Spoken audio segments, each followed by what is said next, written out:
हाँ, तो हिंदी में ऐसे लिखना देखते हैं, ठीक है। तो सबसे पहले ना इसमें जैसे एक टॉपिक ले लेते हैं भाई, ये टॉपिक है एआई वरदान या अभिशाप, ठीक है। तो इसमें मैंने सबसे पहले बताया कि इसके सब पार्ट्स करने हैं, ठीक है। सब पार्ट्स सब टॉपिक्स में डिवाइड करना है इसे, सब टॉपिक्स में। अब कैसे करोगे सब टॉपिक्स में डिवाइड, तो फिर सबसे पहले एक इंट्रो आएगा। तो इंट्रो में सबसे पहले क्या बताओगे, एआई बताओगे कि एआई क्या है, ठीक है। एआई क्या है, ठीक है। उसके साथ ही कोई स्टोरी लिख सकते हो जो अट्रैक्टिव हो, या फिर कोई पोइम, या फिर कोई कोट हो किसी का, मतलब कोई स्टीफन हॉकिंस वगैरह एआई से रिलेटेड, वो लिख सकते हो। उसके बाद इंट्रो, मतलब इंट्रो हो गया, ये कहानी, फैक्ट्स, पोइम एटसेट्रा लिख सकते हो।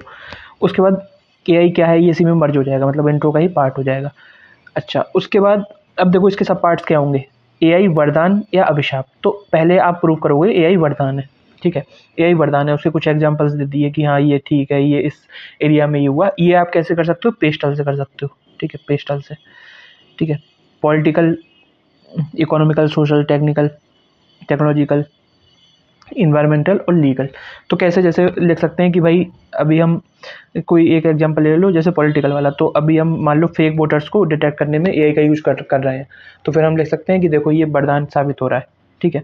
और यही पॉइंट्स हम अभिशाप में भी, मतलब इसका जो अगला स्टेप लेके आएंगे अभिशाप, उसमें भी पॉलिटिकल में आप लिख दोगे कि भाई एआई का मिसयूज करके प्रोपेगेंडा फैलाया जा रहा है, पॉलिटिकल प्रोपेगेंडा, मतलब डीप फेक वगैरह का प्रयोग करके हम मोदी जी की गलत वीडियोस बनाई जा रही हैं, या फिर इस तरह से नेम तो मेंशन नहीं करेंगे, लेकिन लिख सकते हैं कि मिसयूज हो रहा है। तो अब एआई वरदान या अभिशाप, इसे ना मल्टीपल सब टॉपिक्स में कैसे डिवाइड किया। एआई वरदान या अभिशाप, सबसे पहले इंट्रो लिखेंगे, कहानी, फैक्ट्स, पोइम एटसेट्रा वगैरह से। उसके बाद एआई क्या है, सबसे पहले तो इंट्रो देंगे। आप कोई भी ऐसे होता, मान लो इन्होंने दिया होता ग्लोबल वार्मिंग के इफेक्ट क्या है, ठीक है। तो इंट्रो में पहले कोई स्टोरी वगैरह, पोइट्री वगैरह लिखते, और उसके साथ ही ये भी दिखाते कि भाई ग्लोबल वार्मिंग की एक बेसिक डेफिनेशन भी देते हम कि ये होता है ग्लोबल वार्मिंग, ठीक है। अच्छा, उसके बाद इसके सब पार्ट्स हो गए। वरदान है ये देखा हमने, फिर अभिशाप है, ये कैसे करेंगे, इसके भी सब पार्ट्स करने हैं तो वो हम पेस्टल से कर लेंगे, ठीक है, पेस्टल का यूज कर सकते हैं। उसके बाद हमें एक बैलेंस वे फॉरवर्ड देना है कि भाई ये आगे जाके हम कैसे एआई का यूज करें। अगर वरदान है और अभिशाप है तो दोनों को एक बैलेंस करके हमें देना है। अगर मान लो कोई एग्जामिनर है, वो एआई के बिल्कुल अगेंस्ट भी हो सकता है, ठीक है, या उसके सपोर्ट में भी हो सकता है। तो अगर वो सपोर्ट में है तो भी उसे ऐसे अच्छा लगना चाहिए, और बिल्कुल अगेंस्ट में है तो भी उसे ऐसे अच्छा लगना चाहिए, और बैलेंस्ड है अगर तो भी अच्छा लगना चाहिए। तो इस तरह से हमारे व्यूज होंगे। तो इसे कैसे तोड़ा हमने, एआई वरदान है अभिशाप को, इंट्रो, ठीक है, फिर एआई क्या है, और उसके बाद वरदान है, अभिशाप है, और फिर वे फॉरवर्ड। फिर इन्हें भी सब टॉपिक्स में तोड़ लेना है, जैसे वरदान है को सब टॉपिक्स में जोड़ लिया, अभिशाप है को तोड़ लिया। अब देखो एक हम बेसिक स्ट्रक्चर बना लेंगे। मान लो अभी हमें ये ऐसे लिखना है, 7 पेज या 8 पेज का, जितने भी पेज का लिखना है, तो हम ऐसे डिवाइड करेंगे। देखो इंट्रो को हम लगभग 1 पेज दे देंगे, ठीक है, पहले ही डिवाइड कर लेंगे ये। फिर एआई क्या है, ये मतलब इंट्रो को 1-1.5 पेज दे देंगे, और एआई क्या है इसे आधा पेज दे देंगे, ठीक है। तो 1.5-2 पेज में ये वाला मैटर हमारा खत्म हो जाएगा।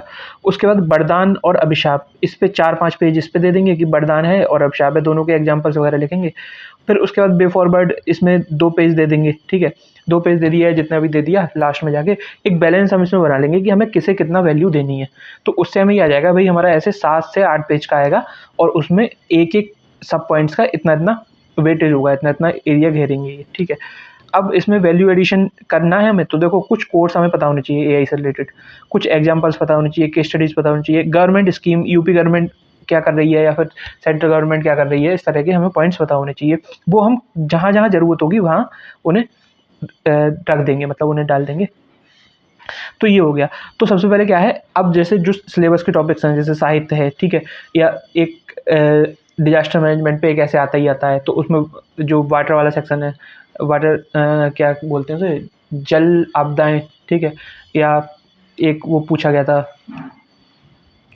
जो ग्लोबल वार्मिंग का भी इस बार पूछा था, और क्लाइमेट चेंज वगैरह पूछ सकते हैं। तो उसके लिए जो सिलेबस वाइज टॉपिक हैं, तो 8-10 टॉपिक ही ऐसे हैं, मतलब मेनली 7-8 टॉपिक आप तैयार कर लोगे तो उससे ऐसे फंस जाएंगे।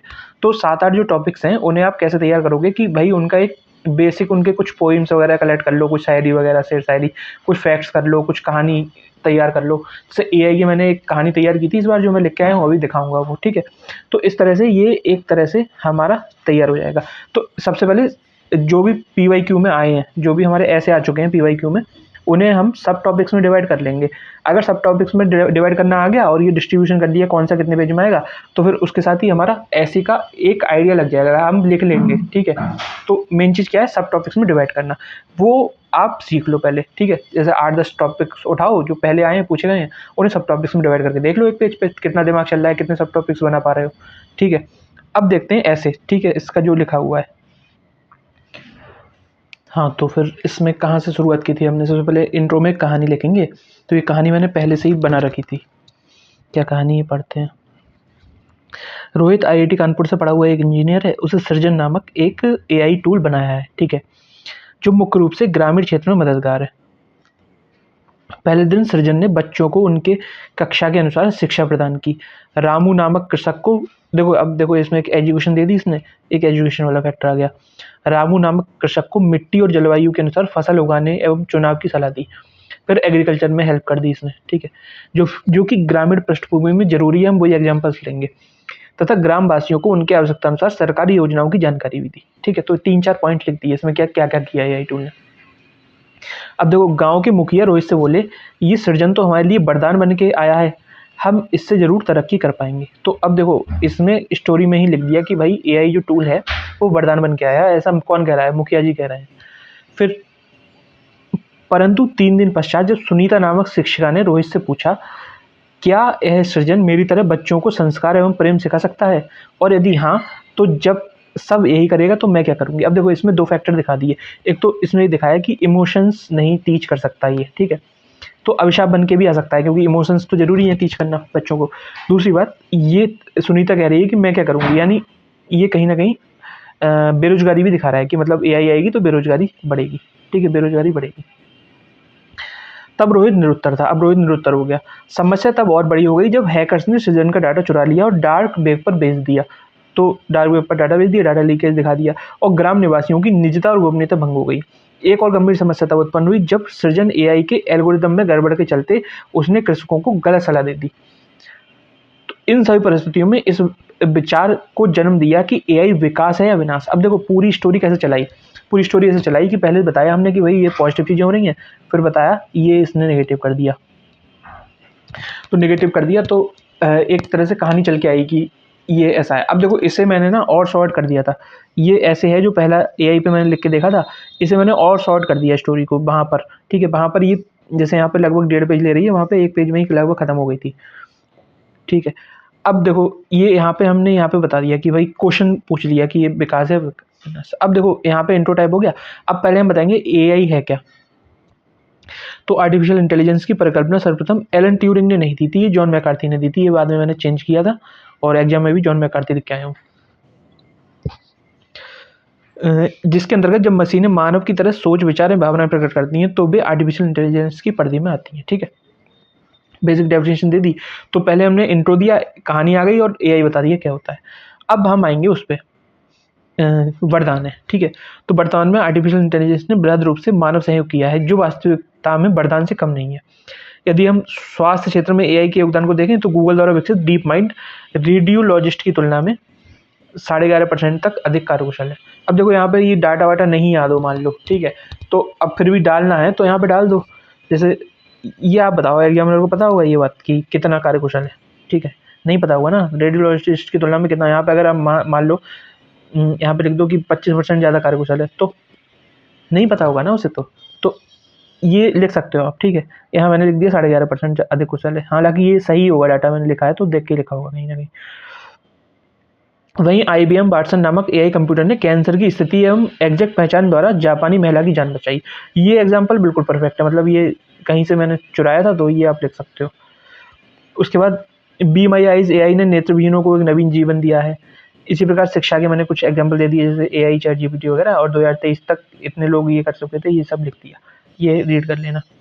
फिर उद्योग क्षेत्र का लिखा कि भाई उद्योग क्षेत्र में ऐसे पैसे बच रहे हैं और फ्लिपकार्ट वगैरह यूज कर रहे हैं इसके। पर्यावरण ऊर्जा दक्षता एक फैक्टर लिख दिया। अब देखो यहाँ पे मेरे हाँ चलो अब चौथे पेज पे आ गए। चौथे पे भी लिखा है कि भाई भारत में सुपर कंप्यूटर मेहर एआई तकनीक का प्रयोग करके मौसम की सटीक जानकारी देखकर न केवल कृषि विकास सुनिश्चित कर रहा है, वहीं आपदा पूर्व चेतावनी भी मतलब जारी कर रहा है और उससे हमें हेल्प मिल रही है। ठीक है, अभी हम पॉजिटिव पे ही चल रहे हैं। अब देखो 4 पेज हो गए हमारे, ठीक है, 4 पेज होने जा रहे हैं।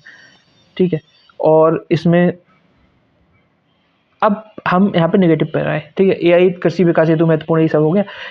इन सभी सकारात्मक प्रभावों के अतिरिक्त एआई घातक भी सिद्ध हो रहा है। अब देखो हम तीसरे डायमेंशन पे आ गए।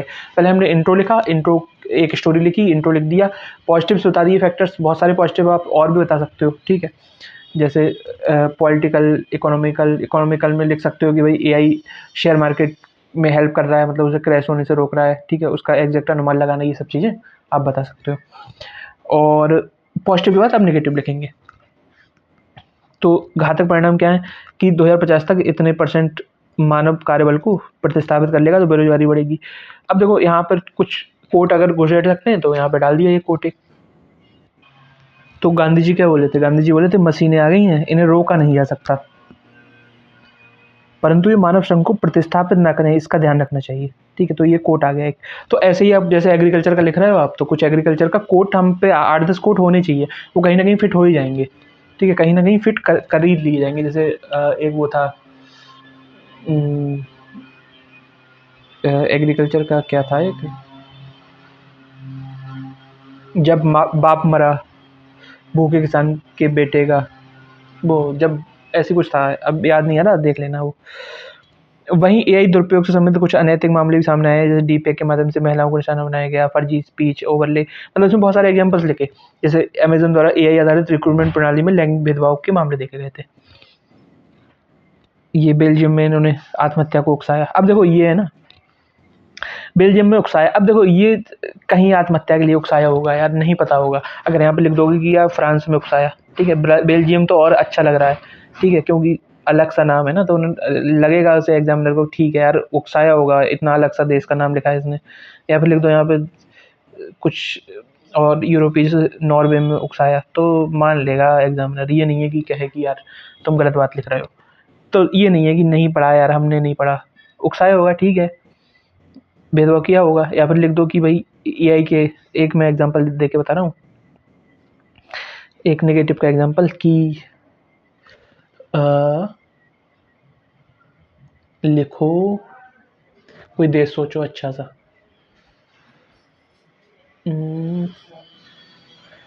जैसे डेनमार्क। ठीक है, तो डेनमार्क में एआई की मदद से डिजिटल अरेस्ट किया गया, ठीक है, अरेस्ट किया गया। अब यार ये बताओ, एग्जामिनर पता लगा लेगा ये मैंने अपने मन से बनाया है सेंटेंस? बताओ, इतनी है ताकत उसमें? नहीं है ना, क्योंकि ये मैं झूठ बोल रहा हूँ इसमें। ठीक है, लेकिन इतना अच्छा झूठ बोला है कि नहीं पता लगा पाएगा वो। तो इसलिए ऐसे पॉइंट लिख दो, उसे लगेगा यार बहुत पढ़ के आया है ये एआई के बारे में।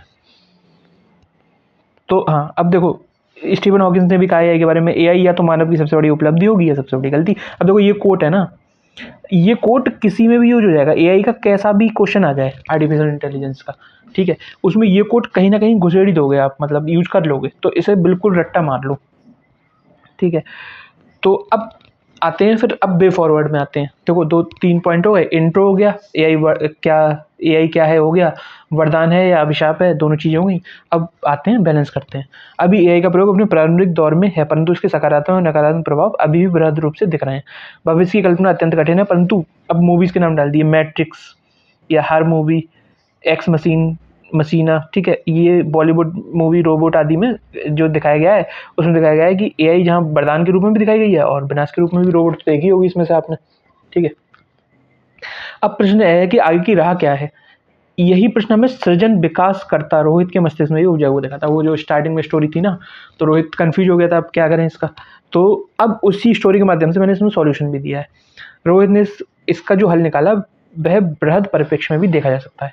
रोहित ने सृजन को शिक्षिका सुनीता का सहायक बना दिया, ठीक है, पहले वो शिक्षक था, अब सहायक बना। हाँ, तो कहाँ थे? सृजन को शिक्षिका सुनीता का सहायक बनाया गया और सुनीता को उस पर नियंत्रण दिया गया। तो यहाँ पर क्या किया इन्होंने, एक सॉल्यूशन निकाल दिया।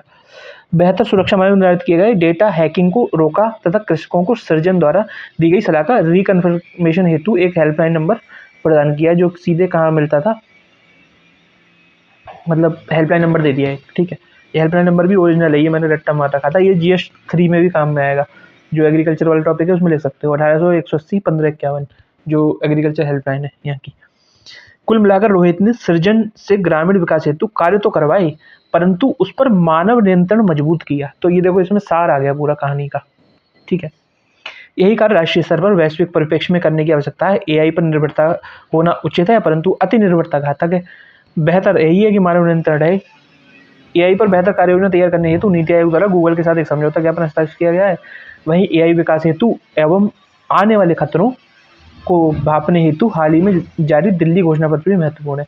भारत एवं अन्य शक्तिशाली देशों तक प्रारंभ GPAI संगठन की भूमिका भी भविष्य हेतु महत्वपूर्ण रहेगी। अब देखो, यहाँ मैंने ऐसे खत्म कर दिया था, लेकिन जब मैं एग्जाम में गया तो मैंने इसमें वैल्यू एडिशन किया था काफ़ी कुछ। जैसे हेल्थ केयर में हमें ई-संजीवनी का एक एग्जाम्पल लिखना है। ठीक है, DRDO का ये एटमैन AI है। ठीक है, सुप्रीम कोर्ट ने सुपेस एक लेके आए AI, ये इसने एफिशिएंसी बढ़ा दी है, दक्षता बढ़ा दी है, 25 से 30% वृद्धि कर दी है। नीति आयोग 2018 का जो नीति आयोग था, उसने राष्ट्रीय कृत्रिम बुद्धिमत्ता रणनीति, 2018 में नीति आयोग ने ये AI फॉर ऑल नीति लागू की है। और इसी तरह से ये मैंने काफ़ी कुछ और ऐड किया था। G20 में Bharat AI for inclusive growth programme ये है। ठीक है, और एक ये मुझे अच्छा लगा था सेंटेंस, तंत्र या यंत्र ना बनकर मानवता का मित्र बनाना है। ठीक है, तंत्र या यंत्र ना बनकर मानवता का मित्र। तो इस तरह से ये एक बैलेंस्ड हम सॉल्यूशन देंगे। और ये एग्जांपल्स मैंने जब एग्जाम में लिख के आया हूँ तो फिर उसमें ऐड कर दिए हैं। और ठीक है, और ये एग्जांपल्स भी ऐड कर दिए हैं। तो ये हो गया। तो डायमेंशंस क्या थे हमारे, कि पहले इंट्रो लिखना था, इंट्रो के बाद AI क्या है। ठीक है, फिर उसके बाद वरदान है, तो वरदान में पेस्टल से भी लिख सकते हैं, और अभिशाप है उसमें भी पेस्टल से लिख सकते हैं। फिर वे फॉरवर्ड में ये सारा कुछ जो कि गवर्नमेंट कर रही है, स्कीम्स वगैरह ला रही है। अब एग्जाम्पल्स जो उसमें पेस्टल में लिखने हैं ना, उसमें जैसे अब सुपेस वाला दे सकते हो कि भाई जो एफिशिएंसी बढ़ गई है उसमें। ठीक है, और अगर एग्जाम्पल्स नहीं याद हैं तो फिर बनाए भी जा सकते हैं। जैसे मैंने बताया, डेनमार्क में AI के माध्यम से साइबर अरेस्ट किया गया।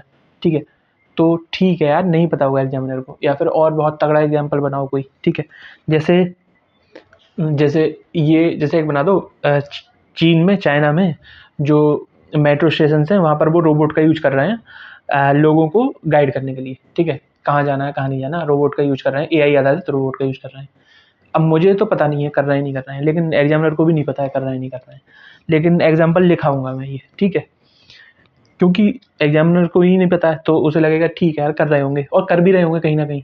ठीक है, तो इस तरह से एग्जाम्पल्स ऐड कर सकते हो, अच्छा बना सकते हो इससे। तो ऐसे अब क्या करना, जो भी टॉपिक्स हैं PYQ में आए हैं उन्हें सब टॉपिक्स में डिवाइड करना। पहले एक दिन बैठ के सब टॉपिक्स में डिवाइड करो, 3-4 ऐसे इसको, कि कितने सब टॉपिक्स बना पा रहे हो।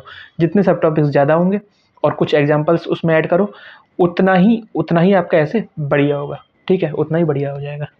चलो ठीक है।